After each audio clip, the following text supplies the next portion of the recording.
Hi everybody, welcome back to my channel, and in this video we are going to be talking about how to do online lessons.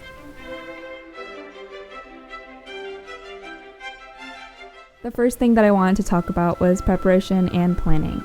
Now, really, teachers have different preferences on how they plan and prepare for each lesson, but for me, I kind of like try to go with the flow.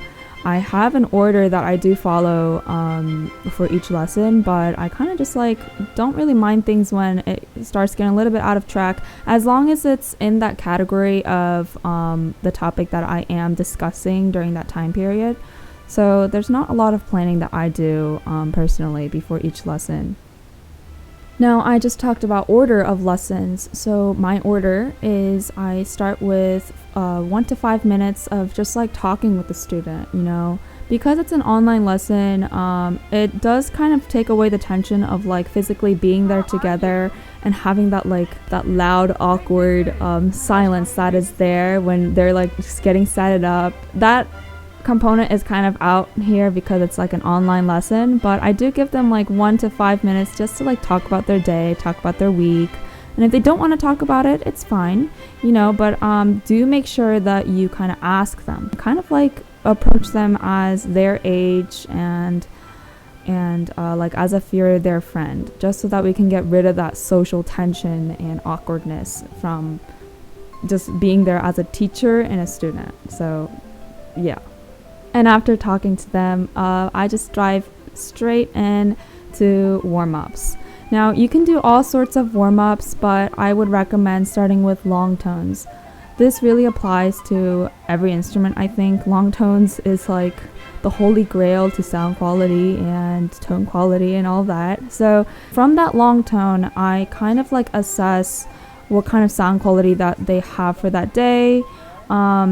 Kind of like pick up on problems that they're having, like notes drooping down or sound quality being airy, I can see if they're struggling, and I'll just like write a comment on my notes, and after their long tones I kind of assess the problem, and then I give them a solution by giving them little exercises and other methods to overcome the problem that they're having. So after warm-ups we go straight into scales, because everybody loves scales.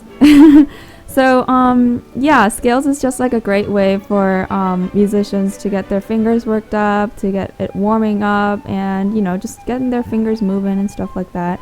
I follow the rhythm that the All-State audition people give, because I do want to incorporate the All-State audition material into my lessons so that they're like kind of prepared for that even before the audition season comes rolling around. I think it'll be more like beneficial to them when they're actually nervous during the audition season, to already have that rhythm like really just like in their heart, and for them to get used to it when they're doing the auditions. The order that I follow for the scales is a circle of fifths. After the scales, I'll then go into etudes. Now, I assign a specific book to all of my students, so they are all working on the same book, and that book is actually the same book that I was working on when I was younger. So I know exactly how to play that piece. I know of the couple of spots that I had trouble with when I was younger, and it honestly is very beneficial as a teacher to instruct them with the knowledge that I have written on my music when I was younger. So having them just prepare one etude for each week kind of gets them used to learning pieces quickly. And also, they're doing a private lesson. They're paying lots of money for instruction. So I really try to get them encouraged to practice a lot during the week. So I do assign them one etude per week. But in the case where the student cannot prepare it fully or perfectly within 1 week, which is, like most of the time, I'll give them another week to take a look at it and also work on the stuff that I comment on during that lesson, during that day. And then I'll check up on it the next week to see if it kind of stuck through. And during the etude portion, you can talk about musicality. If scales was to talk about technicality of, the instrument, warm-ups was used for tone quality, etude is to talk about musicality. A lot of things go under the umbrella of musicality, which is, vibrato, articulation, accents, phrasing, dynamics, all that kind of stuff kind of goes under the umbrella of musicality. So really talk about all those kind of different stuff within the category of etudes. There's so much to talk about. This takes me up to like 30 to 40 minutes just to talk about musicality and phrasing within each etude. So just know of that time period that it will take you, and just plan out the time managing stuff prior to the lesson. Now, because the etude does take a really long time, you will have days where you have to end the lesson there and the time's up. However, there are certain lessons when the lesson ends a little bit earlier and you have like 10 to like 15 minutes left over. Then what I do during that time is I ask them to bring in music that they want to play. Now this can be music from school, like from band class, or this can be music that they personally want to work on, like a piece of music from a show that they're watching, or an arrangement of a piece that they really, really like. I don't know, it can be anything, you know? So for the next 10 to 5 minutes, I will work on that with them, and this honestly is like a fun way to just kind of like end the lesson, because it's not just like, all right, you do warm-ups, long tone, scales, and etudes, and that's it. So that's kind of like encouraging them to look beyond the etudes that I'm giving them, looking beyond the warm-ups and the lame scales that we have to do. You know, music isn't all about that. That's the message that I am delivering by asking them to bring in music that they want to play. And the final order of the lesson that I follow is to summarize all the pointers that I wrote down during their lesson. So during their lesson, I'll write comments, and I'll tell them, just kind of like go over their homework for the week, and just like telling them, good job, you were amazing today, giving them compliments, and also just like giving them reminders and stuff like that, and just like end the note there. In terms of what software or program that I use for the online lessons, it honestly is different for each student, but I try to go forward with FaceTime. So I've tried all these different programs, right? I've tried Zoom. I use Zoom with my own professor as well. But it works best with me because I have a really nice Wi-Fi system, and also I'm using a mic so that my professor hears my sound quality like as it is, hopefully. It works like that with my professor because I have this like whole setup going on. However, when I'm teaching, the student doesn't have that setup, so it's kind of difficult for me to hear them. Through Zoom, the audio goes in and out. If you don't have a mic, the audio goes in and out, and sometimes I just can't hear at all, and then sometimes it'll just come in all of a sudden. I think there's something that you can do with the setting to fix that, but as a teacher, I just want us to start the call and just do that. I don't want to mess with the setting and stuff like that, so it kind of gets complicated. So Zoom is not really for me. Also, I've tried Google Meets. Personally, I did not like the video quality, audio quality, really everything. But go ahead. Those are some options that you can do. Please test them out before really taking my word. There's other stuff out there that I haven't really tested, but those three I've tested before, and I like FaceTime the most. But if your student doesn't have an Apple device, just use something like Zoom or Google Meets. Tell them about the settings and try to figure it out. It really is kind of complicated. That's why I just use FaceTime, but yeah. Now next, I'm going to be talking about my setup. So this online lesson thing needs like a nice setup, all right? You need a computer or an iPad or a phone, preferably something that is like with a bigger screen. So I would kind of discourage an iPhone or like a phone in general, but whatever you're using, just make sure that the camera is eye level to your face, and so it's not like dripping down here where you're like looking down and doing your lesson, but it's just like an in-person lesson where they're looking them in the eye and they can see your face, and kind of like this, right? So eye level camera, and also make sure that you have like something to take notes so that you can refer to them later on. And also make sure, this is kind of basic, but a lot of people don't know this, make sure that the lighting is in front of you. So make sure that the window, or like A window where you have a lighting source is not behind you, but in front of you. Or, if your lessons are at night, make sure that that lamp stand is in front of you rather than behind you.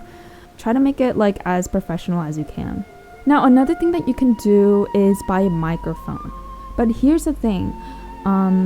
It would be more beneficial for the students to have a microphone so that you can hear their exact playing through a high quality microphone. It's really based on each person's preference, but a mic is also a really great addition to the setup. Now, I also brought some techniques here with just teaching in general, right? So I have been teaching for a couple of years now, and there's just like personal stuff that I've gained from this experience. And it kind of goes beyond the online lesson thing that I have for this video, but I'll say them anyway. I hope they're beneficial. The first thing that I have here is make them talk by asking them how they thought of their playing or what they think a certain notation in the music means.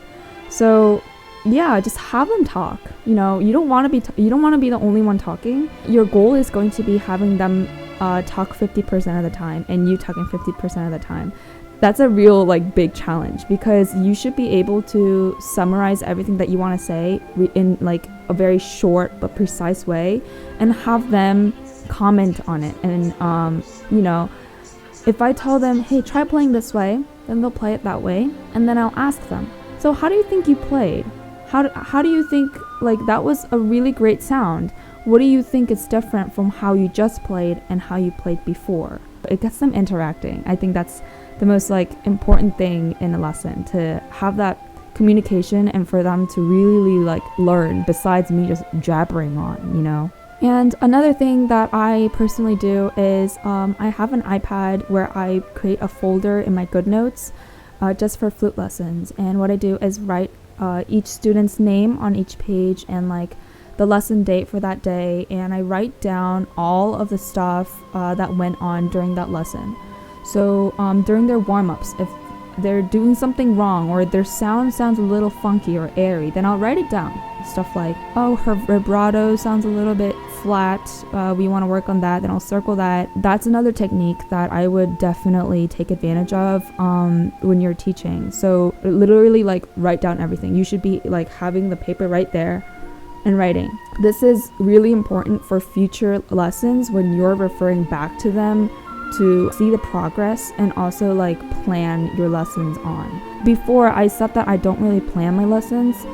What I basically do is I look at the notes that I took for that student the week prior, so that I just use that to pick up where we ended and just start from there. So that's my planning, and I follow the order.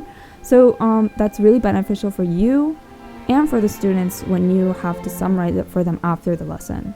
Now, the notes that I take specifically has the students' strengths, their weaknesses, their improvements from last week, and also their homeworks. So I think those are 1, 2, 3, 4. Yeah, so it's 4 basic stuff that you want to write down and keep track that you have down. And also just general comments about their playing is also nice as well.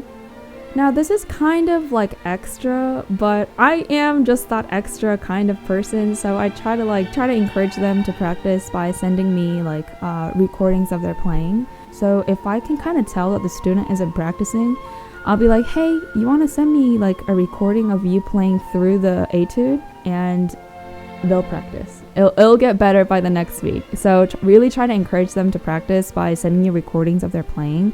And even if you don't listen through it, at least they're doing it. At least they're playing something every day, Besides all of these pointers that I talked about today, I have some extra additional suggestions. The first one that I have here is do sample trial lessons with students to give them less pressure of committing and freedom to continue or discontinue lessons without the awkward fuss. But you will still get paid. So what I do with my lessons if I'm starting lessons with a new student is I will tell the parent that I can do trial lessons. And they will absolutely love the idea, you guys. Don't try to rush the students and the parents to sign up for lessons and it's a whole plan and whatever. Just try not to run straight into that, but rather give them the freedom to choose. try encouraging the parents to try lessons with other teachers so that, you know, they get to compare prices, teaching quality, connections that they have with the teacher and stuff like that. Really encourage them to explore and give them the freedom to do that. It gives them a really, really nice impression of you. This might be controversial, but my next point here is receive single payments after each lesson. This is to avoid confusion and miscommunication of missed lessons and makeup lessons in the future. If they just send you a lesson fee right after the lesson and just kind of make that like a rule, then it's honestly easier for you to keep track. And if they miss a lesson, they don't pay you because they didn't have a lesson. And you don't have that, you know, other confusion of missing lessons where you have to make up that lesson and make sure that the parent knows that made up lesson is like paid for, and you know, it's just like a lot of like disorganization that you can avoid by getting the lesson fee right after the lesson. And to make sure, what I do is, I know this is like really extra, but I do this every single time for each student. What I do after every lesson is the notes that I took, right? So I refer to that note and I write everything down. I write it down in like a little parent letter, and I say, hey, we worked on this. She had some problems doing this, and here was my solution. And in the end, I summarize her homework for the week, and I say she's doing a great job. And in the very end, I write down lesson fee reminder, ! And send it to them after every single lesson through email. So this kind of gives them like a really nice impression of you, first of all, of like summarizing everything. Like, what kind of teacher does that, you know? The parent knows what's going on in the lesson and how their students, how their kids' process is going, and like how their money is, you know, being invested. You know, it's great to get an update. So I do that for every single lesson. So that's it for today's video. If you guys have any other questions with this online teaching stuff, please let me know. I tried to address everything that I thought was important, but if you guys have any remaining questions, please let me know, and I'll definitely make another video just like kind of expanding on this new digital teaching thing that we have going on here. And thank you for watching again, and hope this was helpful. Please comment down below, like this video, and subscribe. All right. So bye bye.